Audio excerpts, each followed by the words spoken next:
daandii rasuulaa saabaa maaliif akkas marare? Maaliif lafeedhaa cabee dhiigaan daangaa sarare? Balleessuuf kanaan maaf lolchiisee lole? Maaliif hangana baay'eetu tole?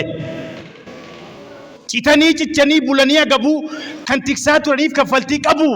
Qabeenyi lubbuun maaf hin mararre jara kaleessaa yoon jedhe yoo jettan gaaffii fagaleessa deebiin tokko qofaadha iccitiin hiika isaati inni karaa rasuulaa akka ta'u isaati. Kanaaf itti dhiiganii ittillee cabanii daandii Nabi Muhammad qarrifaadhaan qabanii.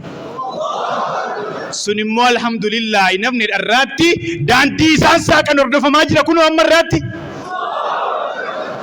Walargaa ba'eessa obbolummaa ijaaru, walargaa ittiin seenaa hojjechuuf nu gargaaru, wallaggas qe'ee burqaan ilmii keessaa yaa'u, qe'ee dhaamsi rasuulaa itti mirkanaa'u. Akka ta'u abdanna Rabbis nuuf haa taasisu warra isaa abdatu raamaan illee